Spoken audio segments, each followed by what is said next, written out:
Hello, this is Fabio from NoStep, and today I'm gonna show you a neat trick that allows you to use any MIDI clip that you have as an arpeggiator in live. Okay, everybody knows that you have the arpeggiator MIDI effect. You can just drop it in any channel, and it allows you to do the simple stuff, right? Do the octave like thingy, or chord arpeggios, or do random stuff like this. But let's say you want to do something a little bit more, more complicated, a little bit more involved, right? I have this MIDI clip right here. Okay, I'm gonna play it to you.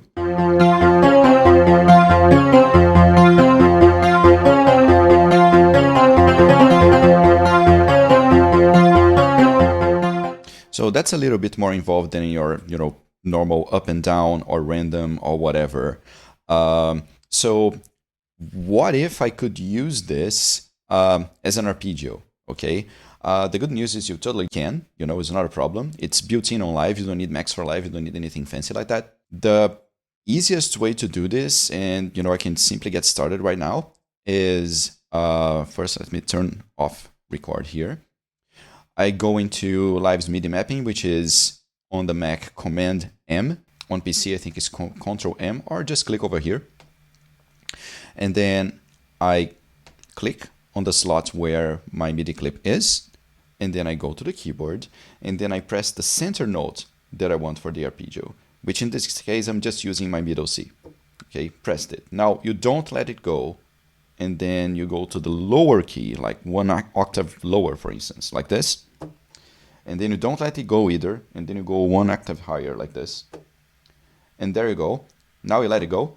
And as you can see right here and right here, now this clip is assigned to a range of notes starting on C2 and all the way up to C4 with C3 in the middle. Okay, so if I get off MIDI mapping and I go to my keyboard now and I play it, if I hit the middle C, it's gonna play the original arpeggio.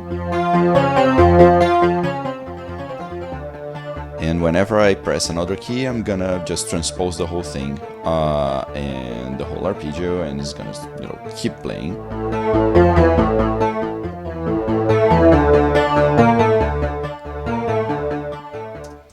And we could stop here, okay? This is already amazing, but we can make this a little bit better, okay? What if I want to record the results of all these transpositions in my channel so I can edit later, okay? You can also do this, it's not complicated. I'm gonna create a new MIDI track, okay? With Command-Shift-T or Control-Shift-T if you're using Windows. There you go. I'm just gonna move it over here for organizational purposes, so we know I like reading left to right. So when stuff is coming from one channel to the other, I just like to put the source, and let's rename it to source, on the left, so I know where stuff is coming from. Okay, so now let's move this clip over here to the source. We're gonna change the configuration of the channels a little bit. Okay.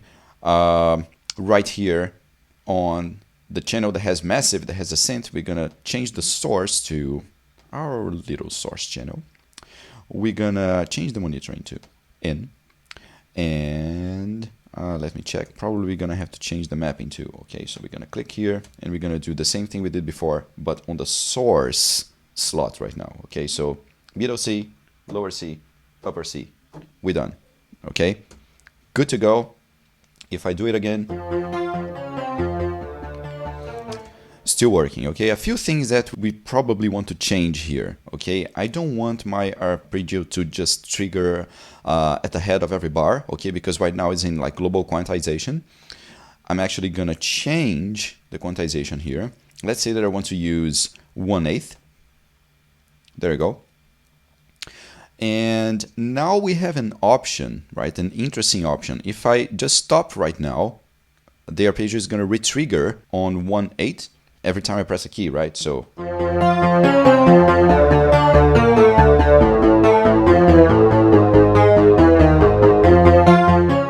And if that's what you want, that's fine, okay? But if you want to keep the arpeggio going, you have to trigger the legato mode, and now the arpeggio is going to keep playing through as you change the notes, like this.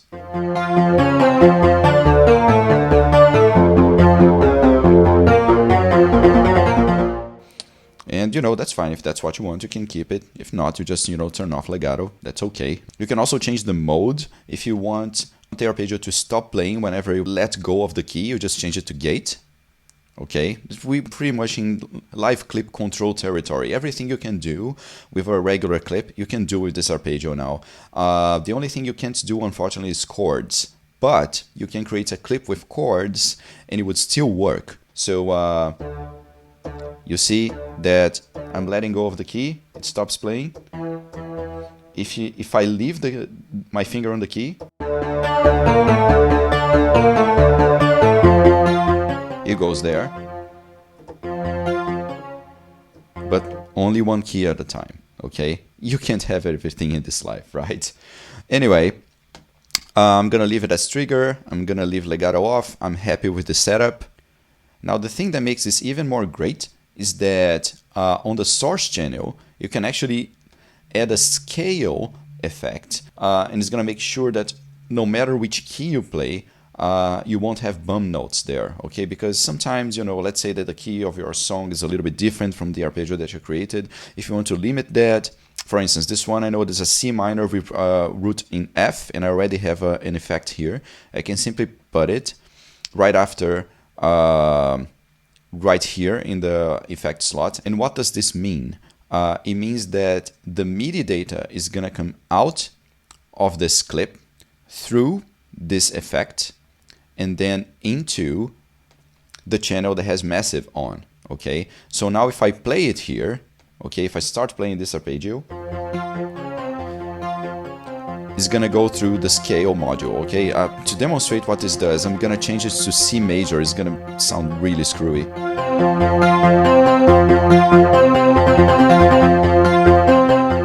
And then back to C minor with root in F. And there you go. Now if I change the notes,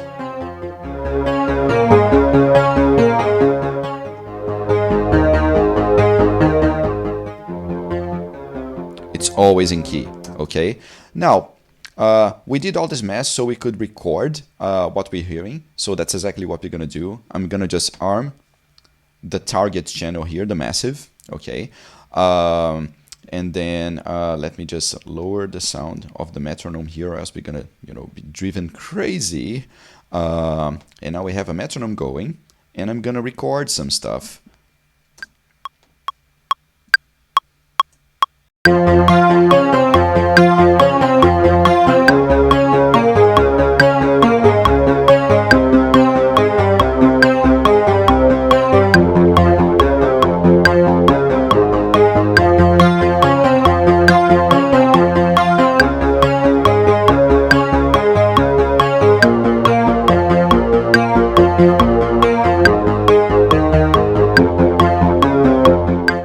That's good enough.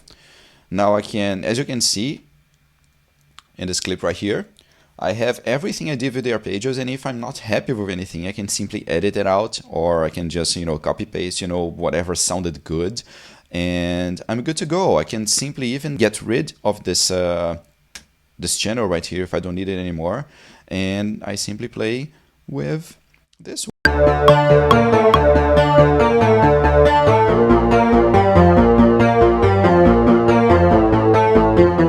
Which honestly doesn't sound that great either, but now I can edit it if I want, right? So there you go. You have source channel with what you're playing, target channel that's gonna receive the arpeggios, with all the MIDI effects that you want to play, want to get, pretty much.